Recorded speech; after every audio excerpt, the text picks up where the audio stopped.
Olá amigos, aqui estou eu mais uma vez nessa tarde. Eu gostaria de agradecer primeiramente a Deus por essa oportunidade de poder compartilhar, um pouco mais da palavra dele, e que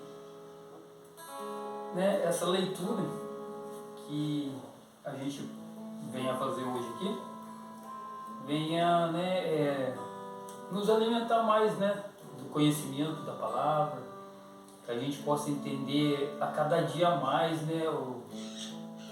ela, mas com coerência, sabe, com bastante exatidão, para que a gente possa crescer na fé, crescer na graça, E como eu tinha prometido no outro vídeo que eu voltaria, cá estou de novo. E eu espero que seja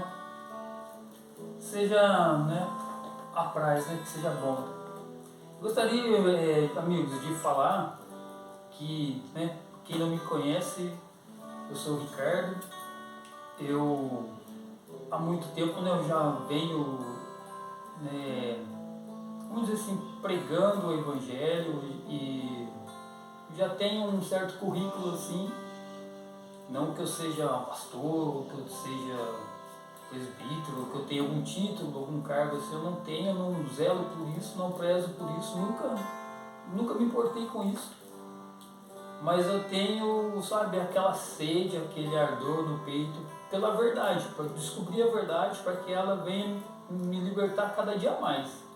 Porque Paulo fala que a fé é um processo, é um processo gradativo. Cada dia você vai subindo um degrau até você chegar no status de varão perfeito, E eu gostaria de, quem quiser entender um pouco sobre a Páscoa judaica, e um assunto vai levar ao outro. A Páscoa judaica e também a ceia gentílica, a ceia dos estrangeiros, a Santa Ceia, que é comemorada todo primeiro domingo do mês. A cada domingo de um mês é comemorada essa ceia. Então eu gostaria que vocês abrissem comigo a Bíblia de vocês em Êxodo, capítulo 12, onde na minha Bíblia menciona assim, no prefácio, assim, a instituição da Páscoa. A instituição, eu acho que não precisa nem ser assim, pueril, vamos dizer assim, criança, ao ponto de querer explicar o que significa a instituição. A instituição aqui não está falando assim de um órgão, assim, A instituição, a prefeitura, o corpo de bombeiro, não está falando de um órgão, mas sim de uma coisa, de uma lei, uma coisa que está sendo colocada ali, naquele momento. Só lembrando que a instituição da Páscoa, que é a Páscoa, foi antes se eu não me engano, da 10ª praga do Egito, onde o povo do Egito, onde o povo de Israel estava preso no cativeiro, preso, sendo escravo pelo faraó, e já fazia muitos anos que estavam lá. E aí diz, a Bíblia conta que, a história nos conta, a Bíblia nos conta que o povo clamou por Deus, clamou por libertação, clamou por liberdade. E Deus ouviu e começou o processo para libertar eles. E demorou, Tal. E aqui no capítulo 12, Deus fala com Moisés, Está falando com Moisés. Eu vou explicando assim devagar, e vocês vão entendendo aqui que a história aqui está falando entre Deus, Moisés e o povo de Israel daquela época que estava preso lá no Egito, entendeu? O contexto do texto é isso. A instituição da Páscoa era para aquele povo que estava saindo do Egito naquele momento. Deus fala assim, que para Moisés, falai a toda a congregação de Israel, está grifado aqui, é Israel. Congregação é um ajuntamento de pessoas, Falai a toda a congregação de Israel, dizendo, aos 10 deste mês, cada um tomará para si um cordeiro, segundo a casa dos seus pais, um cordeiro para cada família. Ou seja, era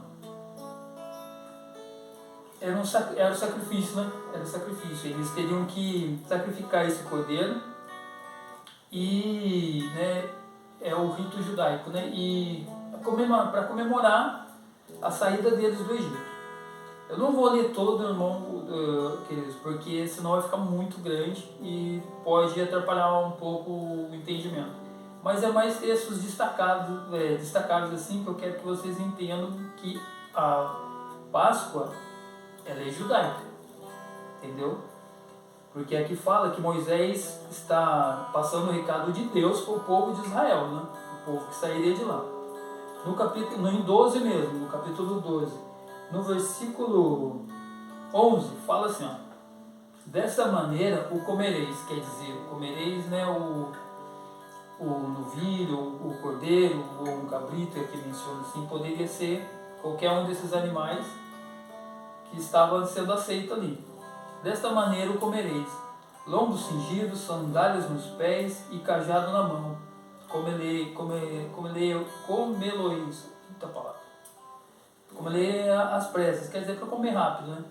É a Páscoa do Senhor, está falando, é a Páscoa do Senhor. Porque naquela noite passarei pela terra do Egito e ferirei a terra do Egito, todos os primogênitos, desde os homens até os animais, executarei juízo sobre todos os deuses do Egito. Eu sou o Senhor. Aí no 14 fala assim: este dia vos será por memorial. Quer dizer, Deus está falando aqui nessa frase que esse dia vos será por memorial. Está falando a quem? Está falando ao povo judeu que iria sair do Egito. Vos será, está falando com eles ali. A história aqui é com eles, é com o povo de lá. Então vos será por memorial. Eu celebrareis como solenidade ao Senhor das vossas gerações, ou celebrarei por estatuto perpétuo. Quer dizer que era algo que iria se tornar uma data que seria frequente. Eles teriam que, né, todo ano comemorar essa Páscoa. E no 17 está falando assim: guardai, pois, a festa dos pães asmos, que é a Páscoa, porque neste mesmo dia tirei vossas hostes da terra do Egito. Portanto, guardareis estes dias nas vossas gerações, por estatuto perpétuo. Está falando da geração deles, entre eles ali. Do povo judeu ali. Não tem a figura estrangeira aqui nesse texto, entende? Não tem o gentílico aqui, não tem. Está falando deles ali. Conforme eles fossem, né, o povo de Israel fosse tendo os filhos, iria passando de filho, de pai para filho, de filho para neto, e ia continuando, porque era um estatuto perpétuo. Deus está falando coisas ali, certo? E aí a gente continua no 12 mesmo, só que aí a gente vai para o versículo 43, lá no 43. Disse mais o Senhor a Moisés, é Deus falando com Moisés e a Arão: esta é a ordenança da Páscoa. Quer dizer que era uma ordem de Deus para que fosse comemorada a Páscoa. Disse mais o Senhor a Moisés e a Arão: esta é a ordenança da Páscoa. 2 pontos. Nenhum estrangeiro comerá dela. Na minha Bíblia está grifado. Eu não sei como possa estar escrito na Bíblia de vocês, mas na minha está assim: nenhum estrangeiro comerá dela. Está falando que é uma ordenança, uma ordem de Deus, uma ordem direta a Moisés e Arão, que não era para nenhum estrangeiro comemorar a Páscoa, participar. Por quê? Porém, todo escravo comprado por dinheiro, depois de o ter circuncidado, comerá dela. O estrangeiro e o assalariado não comerá dela. Não comerá. Não comerá. O cordeiro há de ser comido numa só casa, da sua carne, não levareis fora da casa. Quer dizer, não poderia sobrar resto, não poderia dividir. Nem lhes quebrareis osso algum. Toda a congregação de Israel o fará. Toda a congregação de Israel. entende? É de Israel, aquele povo que estava recluso no Egito e que estaria saindo dali. Porém, aí tem uma salva ali. Porém, se algum estrangeiro se hospedar contigo e quiser celebrar a Páscoa, abriu um parênteses ali, pode. Quiser celebrar a Páscoa do Senhor, seja ele circuncidado, todo macho. Então, ele se chegará e observará, e será como o natural da terra, será como se fosse um judeu. Mas tem o rito ali, entende? Fala ali que o estrangeiro que quiser celebrar a Páscoa, ele teria que circuncidar.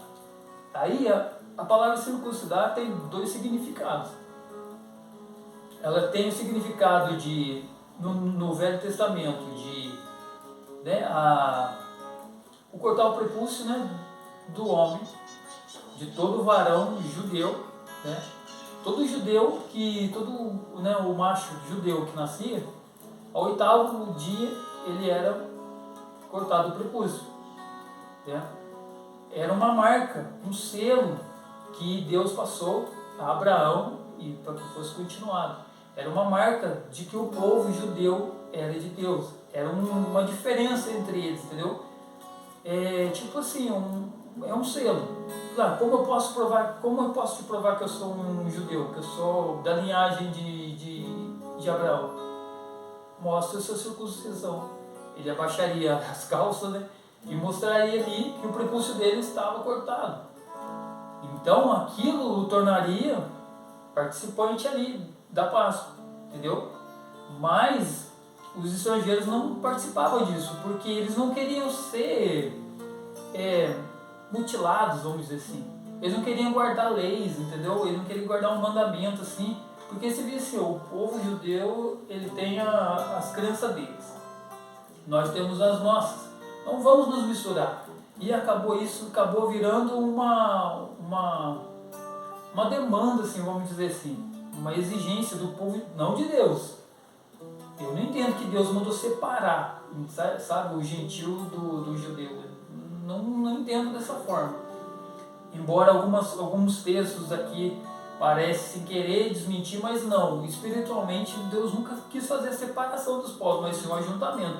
Porque senão não teria necessidade, né, sem querer fugir do assunto, não teria necessidade de Cristo ter vindo e morrido pela humanidade e nivelar todo mundo como filho, entendeu? Então tinha uma separação ali. Então, de acordo com esse livro aqui, de Êxodo, fala que a Páscoa era para ser comemorada entre os judeus. Nenhum estrangeiro poderia participar. Porque até então, ninguém, como eu já falei, os estrangeiros não aceitavam ser circuncidados, porque eles não participavam da crença deles. Certo? E no capítulo 13, também, no 13 e 14, capítulo 13, versículo 14, fala assim: quando teu filho amanhã te perguntar, um filho, da linhagem judaica, perguntar para o pai, que é isso? Vai responder para o filho, o Senhor com forte mão nos tirou da casa da servidão, quer dizer, nos tirou do Egito.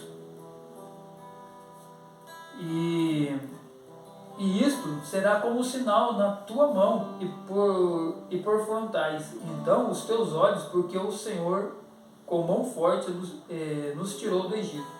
Quer dizer, seria uma história que não só os pais, os judeus contariam de filho para filho e tal, e seria uma história que iria perpetuar para o resto da vida, como o ato também, como a gente leu, que vocês acompanharam comigo, que foi a instituição da Páscoa, foi algo instituído por Deus para o povo que iria sair do Egito, até que então eles não tinham saído ainda.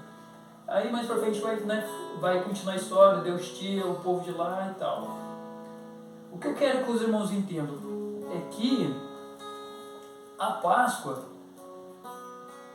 conforme fala que era um estatuto perpétuo, o povo judeu teria que continuar sempre fazer, sabe, essa celebração. E memorial, quer dizer, lembrar sempre, né, de onde Deus tinha tirado eles. E aí eu fiz as anotações para vocês entenderem que os tempos foram se passando e a Páscoa foi sendo celebrada.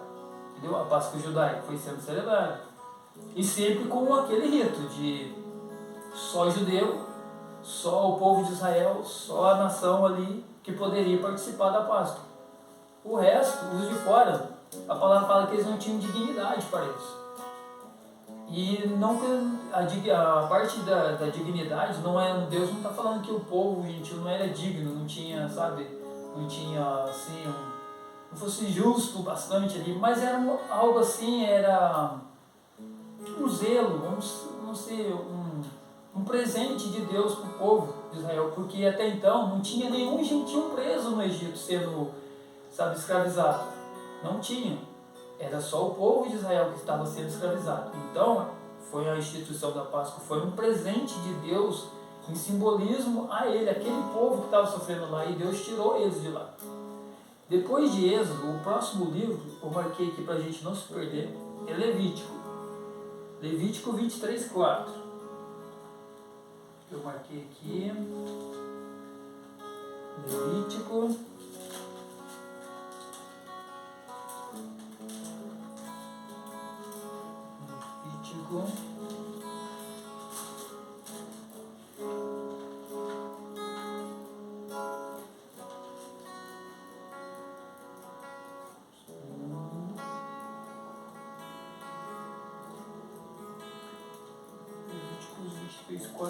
Antes também aqui em Números 24.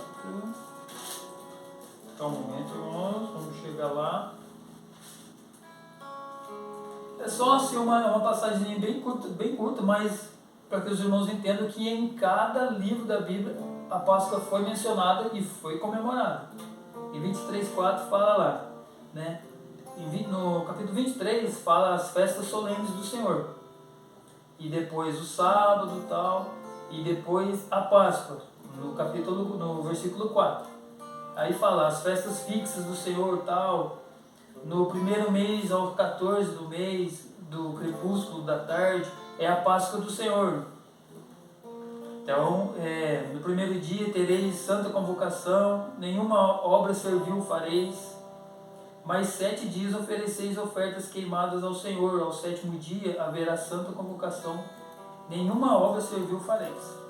E aqui em Levíticos eles comemoraram a Páscoa, certo? Passou. Aí o próximo livro é Números. Números 9. Fala que é a celebração da Páscoa. Falou o Senhor a Moisés no deserto de Sinai, falando para eles, né, que estava chegando a época e que era para eles, né, participar fazer a Páscoa ali, fazer o ritual. Aí aqui no versículo 6, tem uma parte aqui que eu grifei que eu achei muito interessante.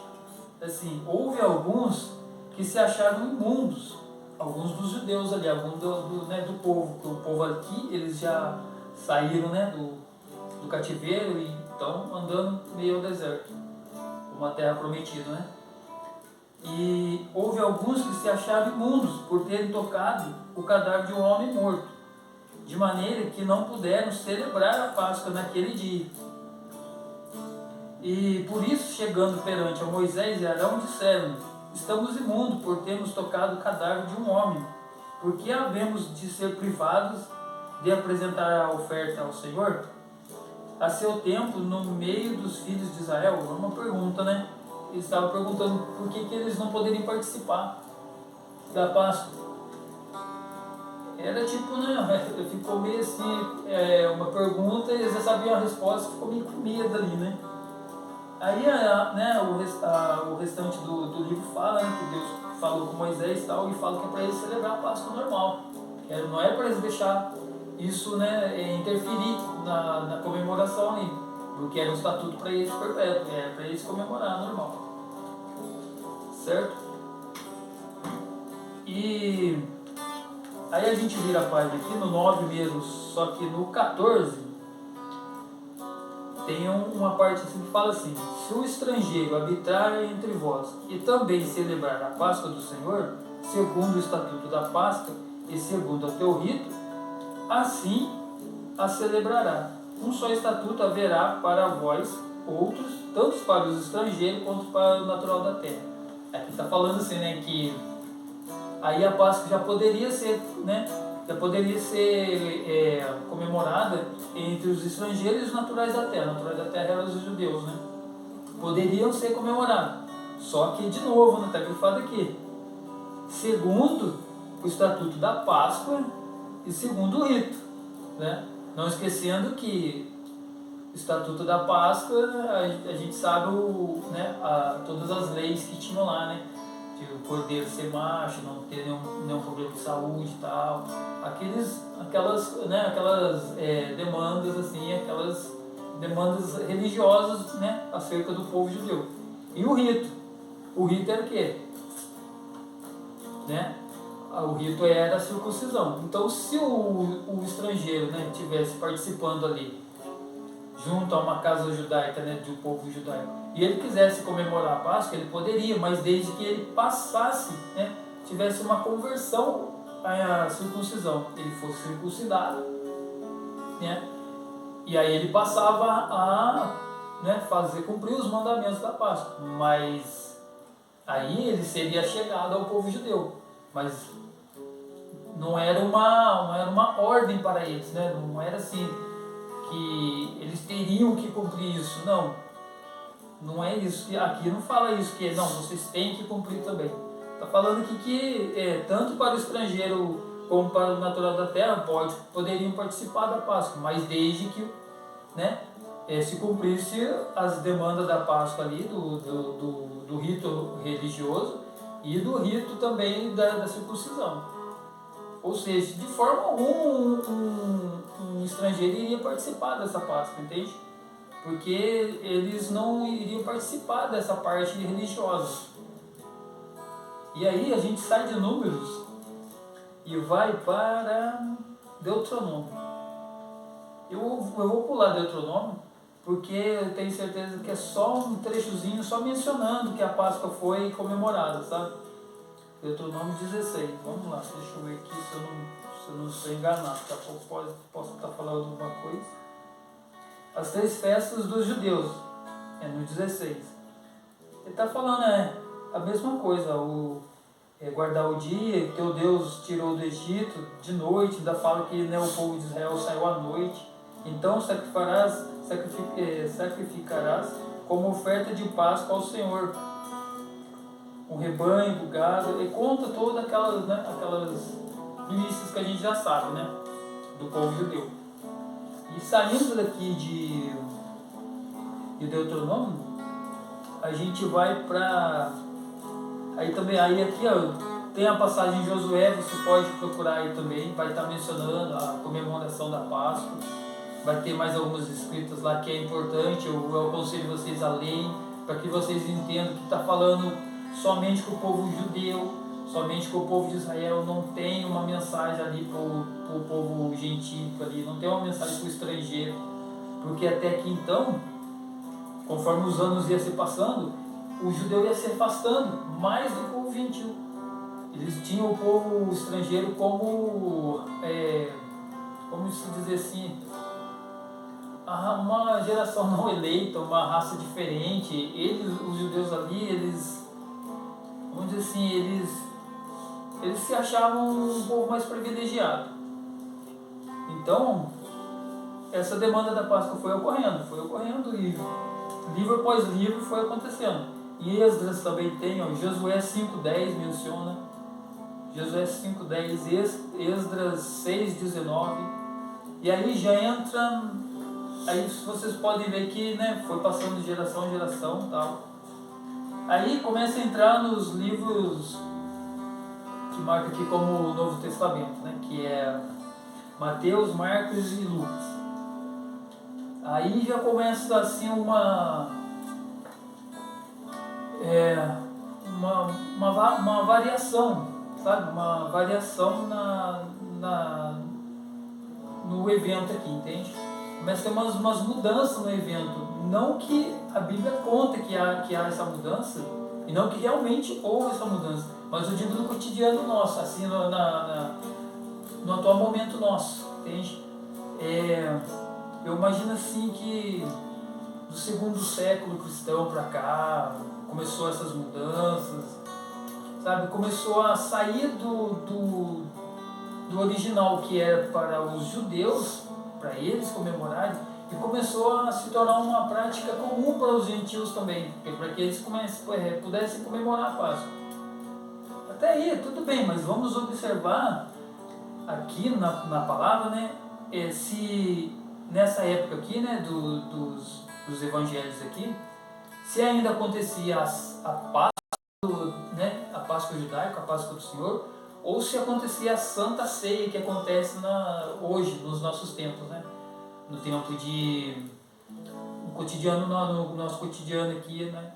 Vamos ver se mudou, se abrangeu ali para eles, se houve uma mudança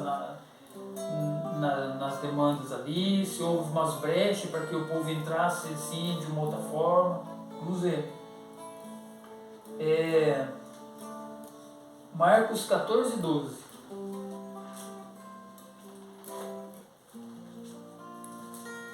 Marcos 14, 12.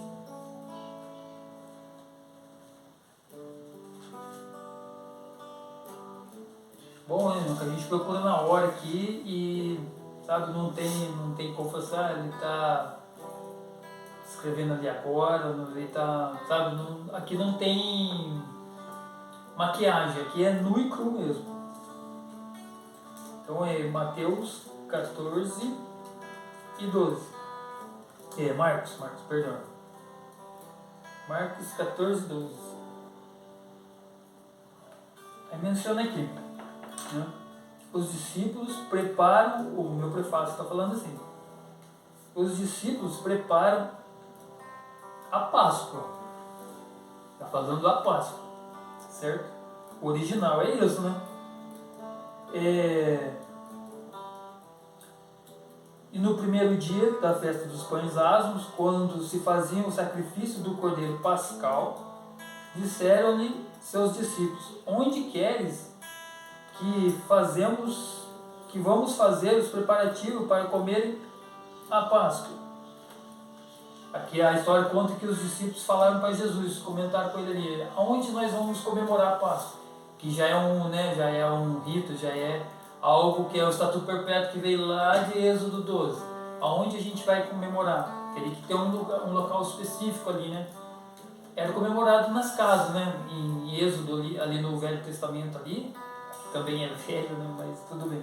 Vamos lá, vamos devagar. Um assunto por vez.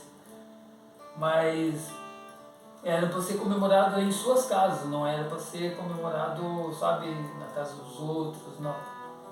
Embora na época de Jesus, né, eles iam comemorar no templo, levavam-se todos, né, a comida e tal, e iam comemorar em Jerusalém no templo. Então, mas aqui em específico, Jesus não tinha a liberdade de entrar no templo de Salomão e participar com eles ali, porque Jesus era visto como um inimigo, né? Todo mundo sabe que Jesus era tido como inimigo dos judeus ali, o povo não aceitava ele com as doutrinas dele, né? Achava que ele estava torcendo, não distorcendo, mas a palavra certa é torcendo os mandamentos. Mas eles não tinham a visão espiritual para enxergar as coisas. Mas vamos lá. Aqui menciona, né, que os discípulos perguntam onde que nós, né, vamos preparar a Páscoa, né? Então Jesus mandou, né, enviou os discípulos dizendo: ide à cidade, encontrará um homem trazendo um cântaro de água, e seguiu e dizei ao dono da casa, ele entrará. Segui e dizer ao dono da casa, onde ele entrar, que o mestre pergunta: onde é meu aposento no qual hei de comer a Páscoa? Eu estou grifando tudo aqui porque a palavra aqui é Páscoa, não tem Santa Ceia. Com os meus discípulos. Mas então, o que leva a entender que, né, Jesus ele era judeu, né? Isso vamos dizer assim, não é segredo nenhum, né? Isso não é secreto. Jesus era judeu, ele nasceu em Israel, ele nasceu de Maria, né? Ele nasceu de uma mulher, ele nasceu debaixo da lei de Moisés, ele viveu sobre a lei de Moisés ali, sobre o primeiro testamento, ele seguiu ali as riscas ali. E como a Páscoa fazia parte, né, dos preceitos da lei de Moisés ali também, ele seguiu como um judeu, ele participou ali. Não teria por que ele quebrar esse vínculo. Não teria por quê, porque era um estatuto perpétuo para eles. E ele sendo um judeu, ele comemorou a Páscoa junto ao povo judeu, que era o povo dele. E vocês podem ver que aqui embaixo, né, já diz aqui em 14 mesmo, só que no versículo 22, fala a ceia do Senhor. Eu entendo assim que esse prefácio aqui de a ceia do Senhor está meio... A tradução não bate com o evento, entendeu? Com a importância do evento ali. Porque a frase, a importância ali é a Páscoa, não é a ceia. Porque ceia nada mais é do que um jantar. Não tem outro significado. A ceia quer dizer comer, entendeu? A ceia quer dizer jantar, ela não tem um significado diferente que não seja isso. É igual como um amigo meu sempre fala, ceia de Páscoa, quando a gente faz, né, na nossa época aqui. A ceia nossa de Páscoa, ela é comemorada à noite, e você chega na sua casa, a mesa está farta, tem de tudo para você comer. E tudo quanto é tipo de alimento, não só... Aí você vê a diferença, as várias diferenças que há entre a Páscoa judaica e a Páscoa gentílica. É porque a Páscoa nossa é um capitalismo, ela é movida a ovo de Páscoa, a presente, aí assim uma comilança ali, certo? É o ajuntamento, né? É o ajuntamento da família e tal, mas por detrás tem o capitalismo, sabe? De mercadorias ali, de presentes ali e tal. A Páscoa nossa, na verdade, ela é uma inversão, uma imitação bem barata do que realmente é a Páscoa judaica. Porque lá o presente maior ali, que iria se manifestar depois, era Jesus. O presente ali, que se manifestou, Jesus, ele era o Cordeiro. Ele era o Cordeiro Pascal, que seria imolado, que seria sacrificado uma vez só, certo? Para que tivesse a liberdade do povo. São assuntos bem difíceis, não tem como a gente retratar num vídeo só. Porque o que Jesus fez com o seu sacrifício não foi somente espiritualmente uma coisa só, sabe? Não teve só um efeito, teve vários efeitos. O que Jesus fez com o sacrifício dele na cruz, ele fez, vamos dizer assim, ele juntou todos os preceitos da lei, as coisas que os judeus tinham que fazer e não conseguiam fazer. Jesus conseguiu fazer simplesmente se doando na cruz pela humanidade, entendeu? É um assunto bem complexo, bem grande mesmo, que tem que ter, uma serenidade, tem que ter tempo para a gente chegar lá. Porque se a gente entender que o sacrifício da cruz serviu só para uma coisa, então eu acho muito pequeno. É muito pequeno o entendimento nosso. Se o sacrifício da cruz foi só para nos garantir a salvação, então ainda estamos debaixo do pecado. Vamos dizer assim, estamos em pecado ainda. Mas não, diz que o sacrifício da cruz, Jesus levou todo o pecado da humanidade.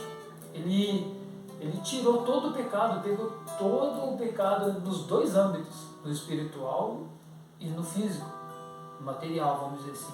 Ele tirou todo o pecado físico que havia naquela época lá, o material que todos já sabiam que era pecado e cometiam do mesmo jeito. Ele pegou aquele significado ali e pôs sobre si e levou com ele para o madeiro. E no espiritual também é a fé, entende? É a questão da fé. Se você crê que você já é salvo, que você não tem pecado, que para aquele que está em Cristo não há pecado, não há condenação. Jesus não condena a gente por nada. Se você crê que que Jesus tirou o pecado, porque a palavra diz que quando João Batista viu Jesus vindo na beira do rio, ele falou assim: eis o Cordeiro de Deus, Cordeiro que tira o pecado do mundo. Ele não falou assim que deixa o pecado, ou que tira alguns pecados, e que o resto dos pecados vão ser tirados com a imposição de mão, com um mergulho na água, com coisas transitórias. Ele não mencionou isso, ele falou que tira, não que deixe para algum ato tirar o restante do pecado, não. Isso é coisa muito pequena, entende? Mas voltando ao assunto, sobre a Páscoa, né? Então aqui menciona que eles estavam procurando um local para celebrar a Páscoa com Jesus, e Jesus, sendo judeu, ele tinha que celebrar a Páscoa. Então de Marcos a gente vai para Lucas. Vamos em Lucas, que tem uma parte também que é interessante. Lucas 2:41. Logo no início eu acho que já fica bem lúcido, bem claro o texto aqui. Fala-se sobre o menino Jesus no meio dos doutores. Aí no capítulo 2:41, fala assim: ora, anualmente iam seus pais a Jerusalém para a festa da Páscoa. Na minha Bíblia está grifado. Então, anualmente quer dizer que já ano após ano eles vinham comemorando. Iam seus pais, os pais de quem? Os pais de Jesus Cristo. Iam a Jerusalém para comemorar a Páscoa. Então, e quando ele atingiu os 12 anos, subiram a Jerusalém segundo o costume da festa, que era, todo ano, naquele, no 14º dia lá, eles iriam comemorar a Páscoa lá. Então, por aqui vocês veem que é o que eu estou falando, é algo que já vinha decorrente dos anos, eles já vinham comemorando, não era uma coisa. Esse ato da Páscoa aqui, que nesses livros aqui falam que é Santa Ceia, não é uma coisa que Jesus inventou ali na hora, não é uma coisa à parte do que está em Êxodo 12. Não é uma coisa à parte, é a mesma coisa, é a Páscoa judaica.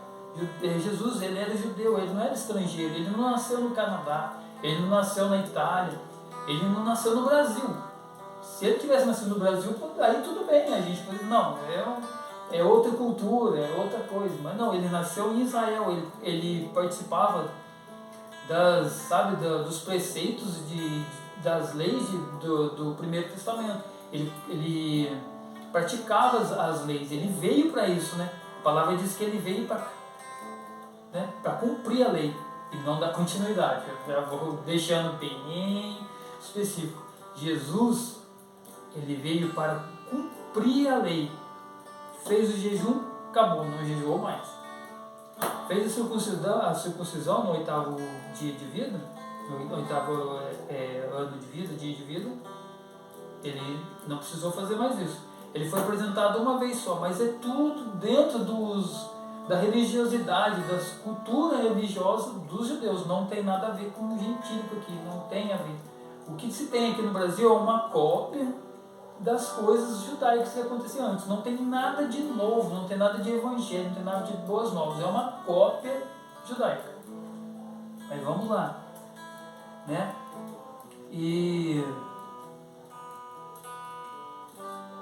aqui Jesus, com criança aqui, aqui menciona 12 anos, ele foi lá para participar da Páscoa, e até a história que diz que ele ficou lá e os pais foram embora e esqueceram ele lá. Como é que pode esquecer Jesus? Mas tudo bem. Isso aí é um ato falho de qualquer ser humano, A mãe esqueceu o filho, normal. Talvez até aí, talvez tenha a ver que fala assim que mesmo que uma mãe se esqueça do seu filho, eu jamais esquecerei de ti. Talvez tenha a ver. Mas então, irmãos, aí, saindo de Lucas aqui, porque a gente vê que Jesus com 12 anos já estava comemorando a Páscoa ali. Então, ele com 33, ali, sentado na mesa ali com os 12 discípulos, que eram todos judeus, não tinha nenhum estrangeiro ali, era toda ali de Israel. não tinha ninguém fora de Israel ali, eles estavam comemorando o quê? A Páscoa, né? Aqui em Mateus 26, 17, menciona a mesma coisa, 26, 17.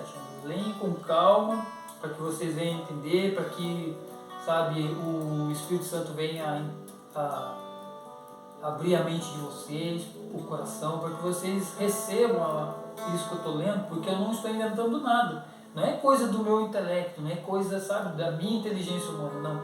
Isso aqui é sabedoria de Deus. Isso aqui é o livro, né, que as pessoas falam, é a Bíblia Sagrada, é a Escritura de Deus. Então, se é, vamos respeitar.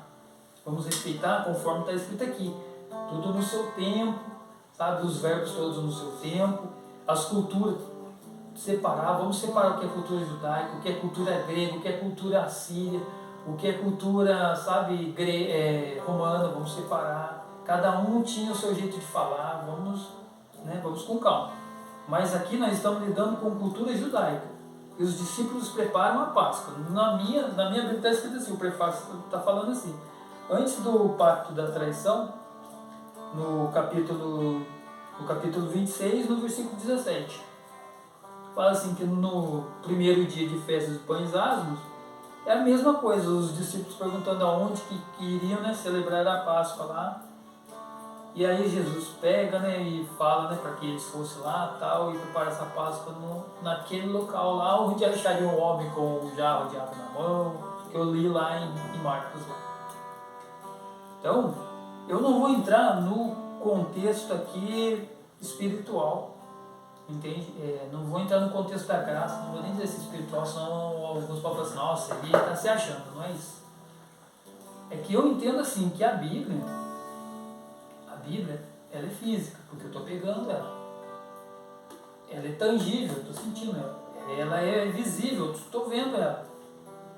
Mas não adianta você abrir ela e querer ler ela como se fosse um livro sabe, um livro de cabeceira de cama, um livro de receitas. Não é assim que funciona. A Bíblia ela tem que ser lida com calma e respeitada todo o contexto histórico. Tudo, senão vira uma miscelânea, vira uma bagunça, vira, sabe, tipo uma revistinha, um gibi. Que são coisas místicas, umas coisas, são mitos, que são coisas que não existem com coisas que existem. Entende? Tem que ser lida com calma. Aqui fala que, né, Jesus assentou-se à mesa e começou a comer, né? Aqui fala a ceia do Senhor, mas eu particularmente, eu estou falando por mim, eu estou apenas dando a minha opinião por mim, do evangelho que eu entendo. O tanto de tempo que eu participei dentro das igrejas, participando da ceia do Senhor, que eles falam que isso, que para eles tem um significado, tem um simbolismo que é diferente. Eu vejo assim, é diferente. Entende? A Páscoa, lá em Êxodo, era para comemorar a saída do povo de Israel, do Egito.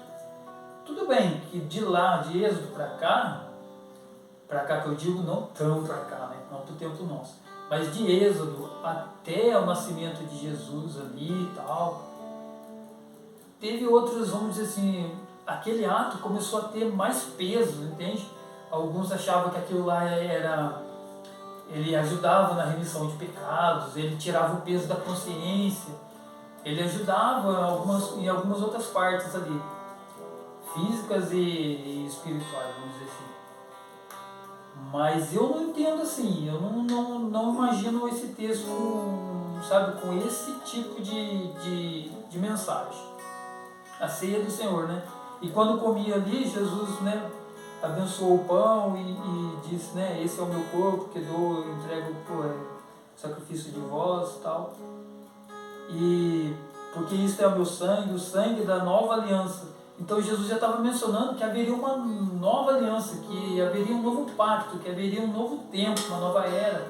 Ia mudar tudo. Jesus estava falando, haverá uma nova aliança. A aliança para trás, vamos dizer assim, a primeira aliança era o Primeiro Testamento. são todos sinônimos, palavras sinônimas, entende? Aliança significa testamento, entende? Então Jesus está falando assim que é uma nova aliança, que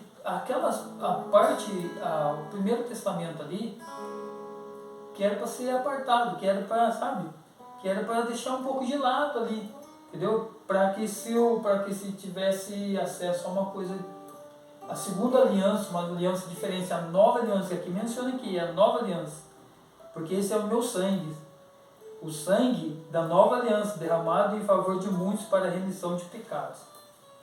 Entende?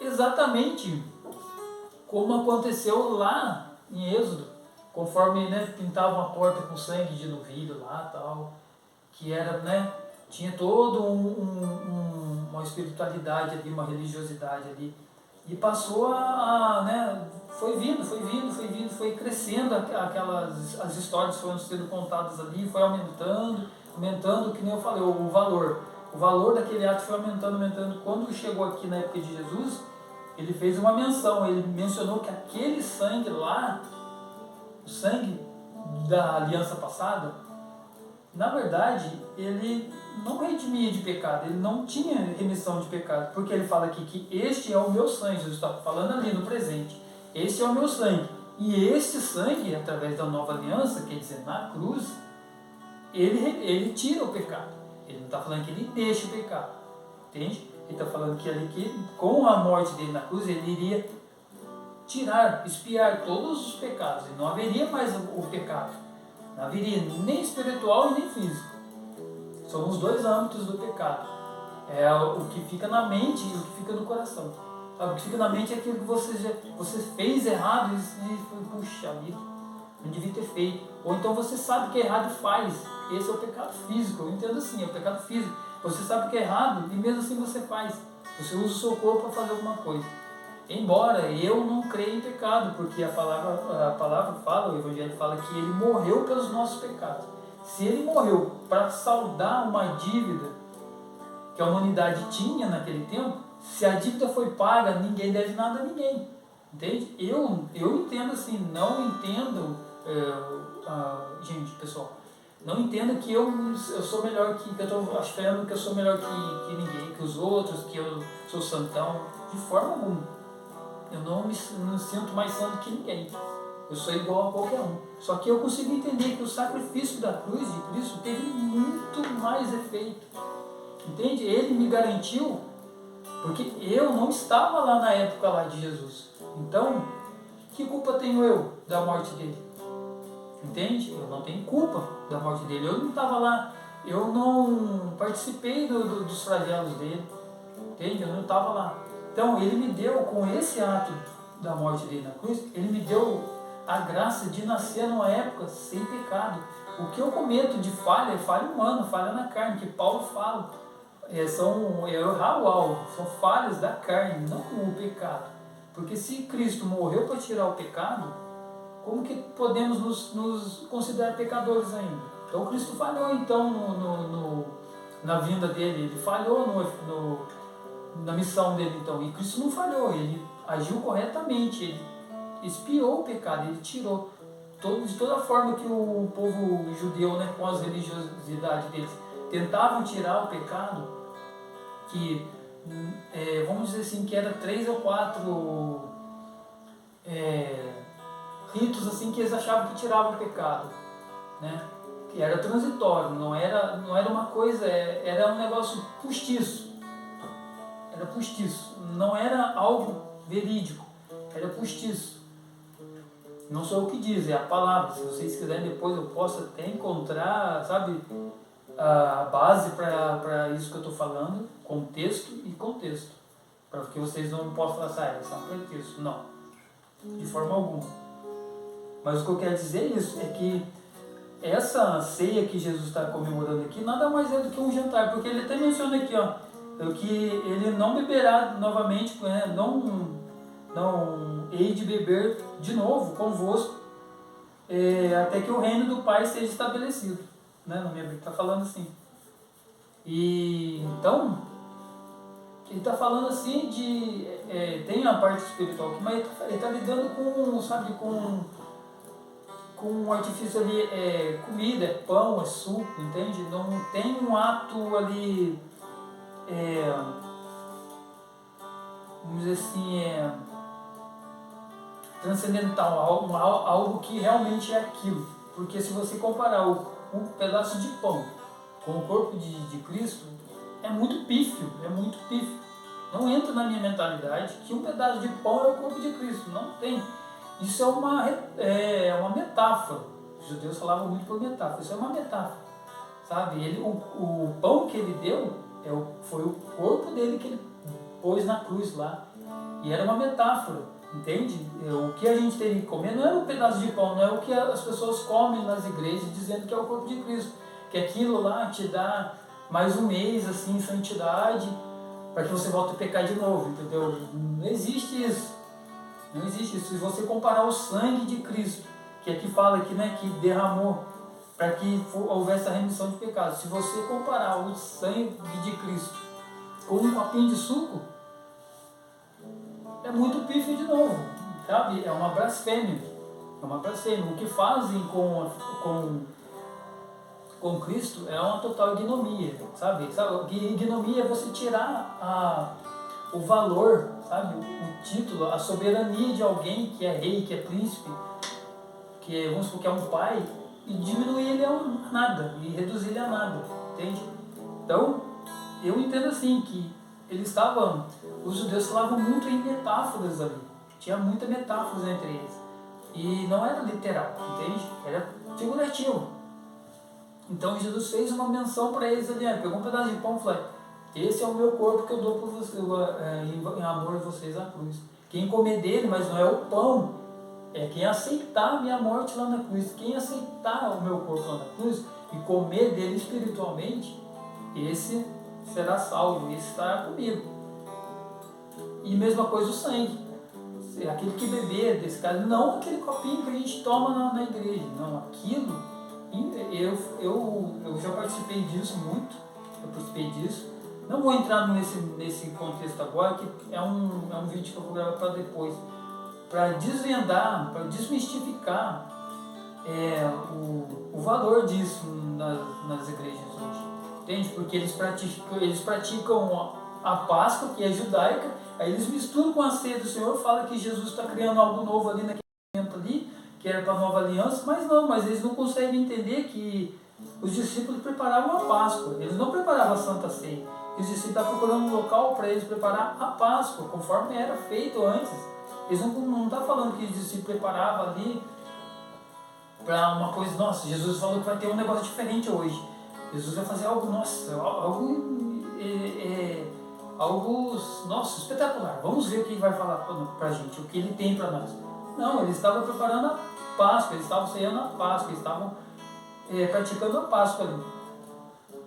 E né, eu entendo a Bíblia dessa forma, entende? Eu leio ela e entendo desta forma, exatamente como está escrito aqui. Eu não tento, sabe, maquiar, não tento tentar torcer as coisas, trazer ao meu bel prazer, ao meu entendimento. Não, eu estou lendo conforme eu apresentei para vocês aqui, conforme desde Êxodo, eu vim trazendo para vocês até aqui em Mateus, para que vocês entendam que era a Páscoa, não é ceia do Senhor. Não, mas a gente comemora em memória, para a gente lembrar de que Cristo morreu por nós. Tudo bem, não estou aqui para, vamos dizer assim, para atingir e ir contra o que você crê.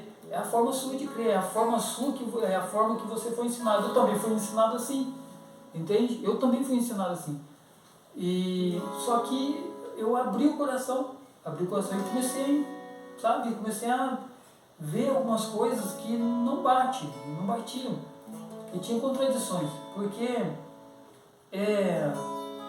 vamos dizer assim, no próprio, aqui, pertinho aqui, eu vou abrir um parênteses aqui, que nem diz o amigo meu, e vou mostrar para vocês,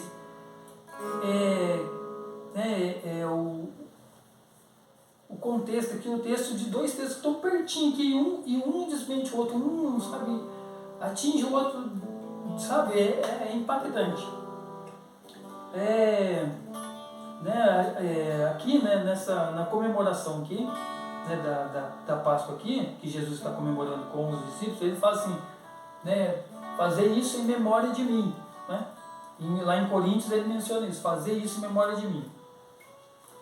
Só que em memória, eu penso assim, para quem tem, vamos dizer assim, para quem consegue ler, para quem consegue juntar vogal, consoante e formar uma palavra, e de uma palavra montar uma frase, sabe, conseguir montar um argumento, consegue entender que em memória de alguém que morreu. Eu não posso fazer nada em memória do meu sobrinho que está aqui me ajudando aqui. Por quê? Porque ele está, graças a Deus, ele está vivo aqui e vai permanecer vivo por muito tempo. Ele está vivo, eu não posso fazer nada em memória dele. Entende? Porque ele está aqui conosco. E aqui no versículo 26, no 6, fala assim, Jesus ungido em Betânia.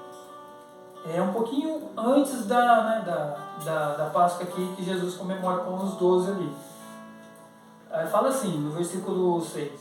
Ora, estando Jesus em Betânia, em casa de Simão, o leproso, aproximou-se dele uma mulher, trazendo um vaso de alabastro, cheio de precioso bálsamo, que ela derramou sobre a cabeça dele, estando ele à mesa. Vendo isto, indignaram-se os discípulos e disseram, para que esse desperdício?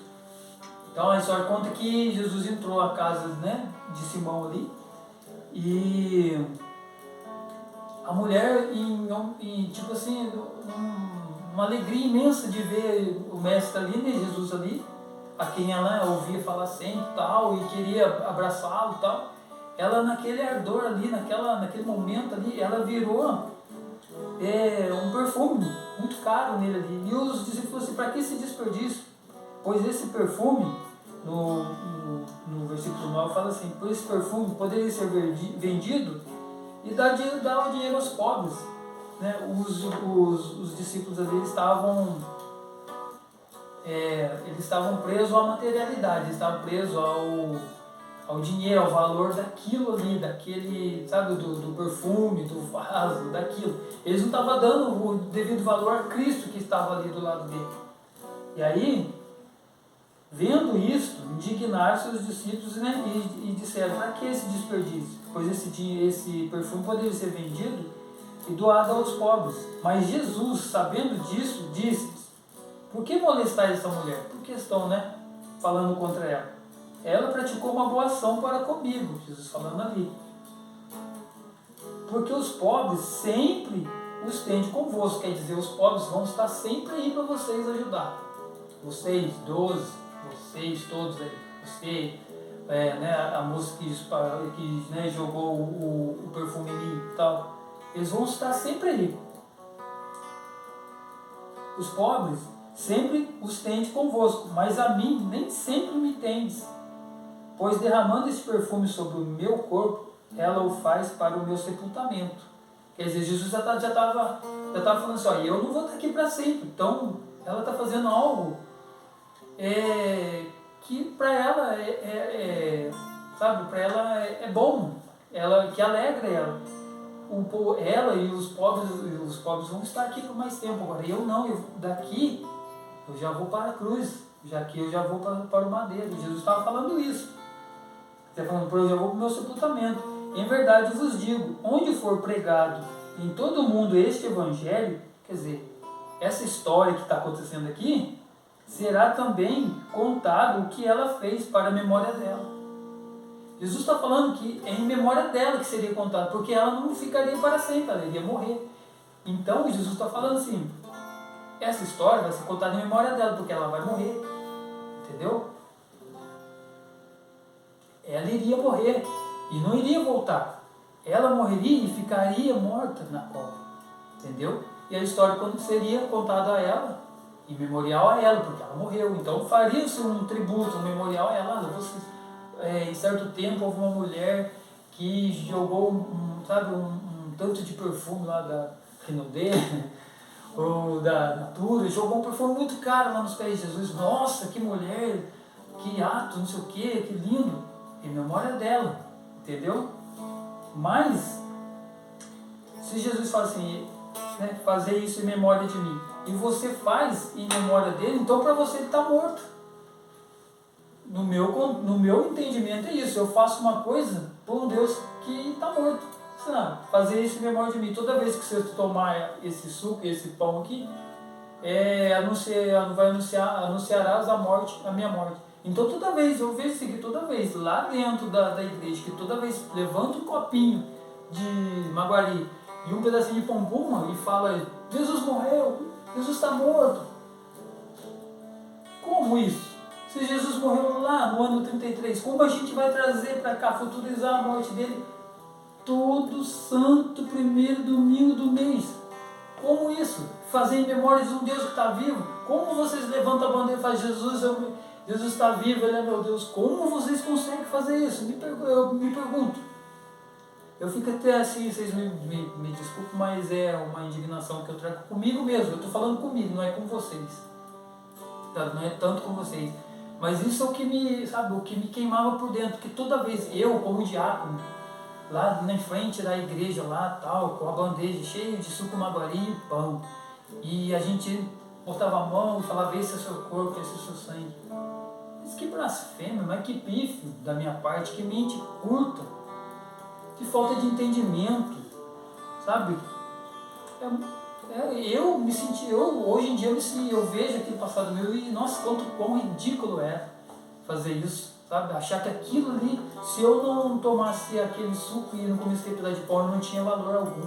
Eu não me aproximava a Deus. Como assim não me aproximava a Deus? Se Deus deu o Filho dele para morrer por nós, para justamente nos unir como uma só família. E a gente nesse ato simbólico, não, mas eu comentei com uma pessoa assim, não, mas a gente sabe que não tem valor.